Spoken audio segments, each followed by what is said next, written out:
Hi friends, എല്ലാവർക്കും നമസ്കാരം. ഇന്ന് വളരെ സിമ്പിളായിട്ടുള്ള ഒരു കറിയുടെ റെസിപ്പി ആയിട്ടാണ് വന്നിട്ടുള്ളത്. ഇത് നമുക്ക് നല്ല ചൂട് ചോറിൻ്റെ കൂടെയൊക്കെ കഴിക്കാൻ പറ്റുന്ന നല്ലൊരു ഒഴിച്ചു കറിയാണ്. നല്ല ടേസ്റ്റി ആയിട്ടുള്ളൊരു കറിയാണിത്. അപ്പോൾ ഇത് ഉണ്ടാക്കാനായിട്ട് ഒരുപാട് സമയമൊന്നും എടുക്കുന്നില്ല. വളരെ പെട്ടെന്ന് തന്നെ നമുക്കിത് ഉണ്ടാക്കിയെടുക്കാവുന്നതേ ഉള്ളൂ. അപ്പോൾ അതെങ്ങനെയാണ് ഉണ്ടാക്കാൻ നോക്കാം. അപ്പോൾ ആദ്യം നമുക്ക് ഇതുപോലെ അടിക്കട്ടിയുള്ളൊരു പാത്രം ചൂടാക്കാനായിട്ട് വെക്കാം. ഇതിലേക്ക് എണ്ണ ഒഴിച്ചു കൊടുക്കാം. ഈ കറിയിൽ അത്യാവശ്യം നല്ല എണ്ണ വേണം, അപ്പോൾ നല്ല ടേസ്റ്റ് ഉണ്ടാവുള്ളൂ. അപ്പോൾ ഞാനിപ്പോൾ ഒരു 3 ടേബിൾ സ്പൂണോളം എണ്ണ ഒഴിച്ചു കൊടുത്തിട്ടുണ്ട്. പിന്നെ നമുക്ക് ഇതിലെടുക്കുമ്പോൾ വെളിച്ചെണ്ണ ഈ കറിക്ക് ഉപയോഗിക്കാതിരിക്കുകയാണ് നല്ലത്. ഒന്നിക്ക് നമുക്ക് റീഫൈൻഡ് ഓയിൽ എടുക്കാം, അല്ലെങ്കിൽ നല്ലെണ്ണ എടുക്കാം. ഇനി ഈ എണ്ണ നന്നായിട്ട് ചൂടായി വരുമ്പോൾ നമുക്കിതിലേക്ക് 1/2 ടീസ്പൂൺ കടുക് ഇട്ടിട്ടൊന്ന് പൊട്ടിച്ചെടുക്കാം. ഇനി ഈ കടുക് നന്നായിട്ട് പൊട്ടി വരുന്ന സമയത്ത് നമുക്കിതിലേക്ക് ഒരു 1/2 ടീസ്പൂൺ ഉലുവ ചേർത്ത് കൊടുക്കാം. എന്നിട്ട് ഉലുവ നന്നായിട്ടൊന്ന് മൂപ്പിച്ചെടുക്കാം. അപ്പോൾ ഉലുവ ചേർക്കുമ്പോൾ ഉലുവയുടെ അളവ് കൂടിപ്പോണ്ട. കൂടി കഴിഞ്ഞാൽ പിന്നെ നമ്മളെ കറിക്ക് നല്ലൊരു കയ്പ്പരസമാണ് ഉണ്ടാവുക. അപ്പോൾ ഒരു 1/2 ടീസ്പൂണൊക്കെ ചേർത്ത് കൊടുത്താൽ മതിയാവും. ഇനി ഉലുവ നന്നായിട്ടൊന്ന് മൂത്ത് വരുന്ന സമയത്ത് നമുക്കിതിലേക്ക് 2 വറ്റൽമുളക് ഇതുപോലെ കട്ട് ചെയ്തിട്ട് ചേർത്ത് കൊടുക്കാം. പിന്നെ കുറച്ച് കറിവേപ്പിലും ചേർത്തിട്ട് നന്നായിട്ടൊന്ന് ഇളക്കിയെടുക്കാം. അതിനുശേഷം നമുക്കിതിലേക്ക് കുറച്ച് വെളുത്തുള്ളി ചേർത്ത് കൊടുക്കണം. അപ്പോൾ ഞാൻ ചെറിയ സൈസിലുള്ള ഒരു 20 വെളുത്തുള്ളിയാണ് ചേർത്തിട്ടുള്ളത്. ഇപ്പോൾ നിങ്ങളുടെ കയ്യിൽ വലുതാണെന്നുണ്ടെങ്കിൽ ഒരു 6-7 ഒന്ന് ചെറുതായി കട്ട് ചെയ്തതിന് ശേഷം ചേർത്ത് കൊടുത്താലും മതിയാവും.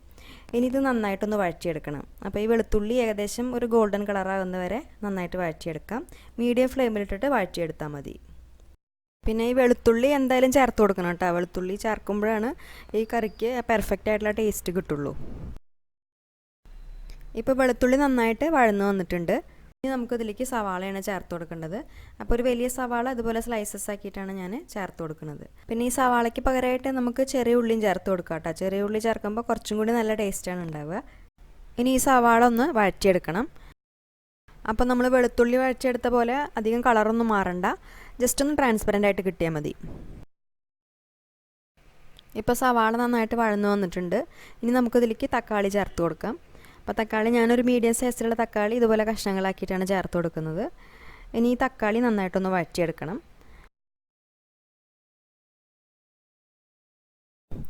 അതായത് നന്നായിട്ടൊന്ന് സോഫ്റ്റ് ആവുന്നവരെ വഴറ്റിയെടുക്കാം.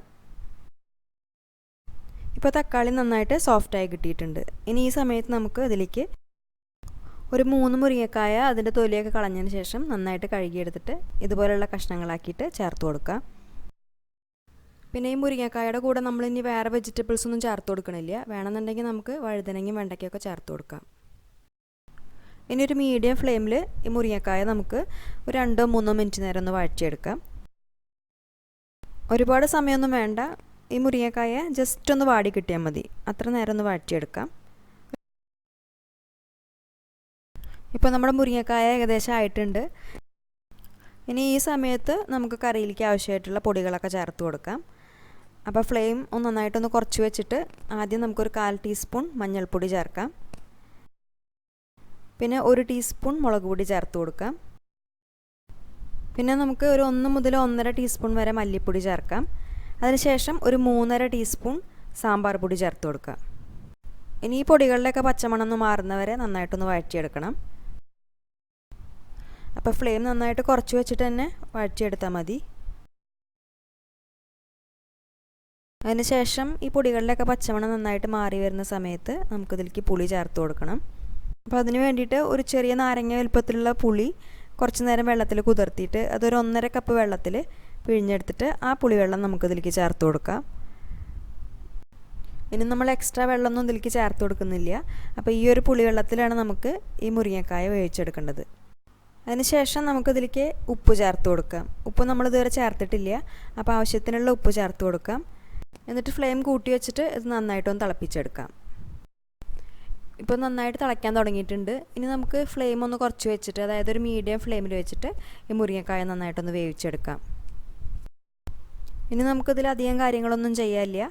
ഈ മുരിങ്ങക്കായ നന്നായിട്ട് വേവിച്ചെടുത്തതിന് ശേഷം ഇതിൽ ഈ കറി നന്നായിട്ടൊന്ന് കുറുകി വരണം. കുറുകി വന്നിട്ട് മേലെ എണ്ണയൊക്കെ തെളിയാനായിട്ട് തുടങ്ങണം. അപ്പോൾ ഇനി ഇത് നമ്മൾ ഒരു 10 മിനിറ്റ് നേരം ഒന്ന് തിളപ്പിച്ചെടുക്കാം.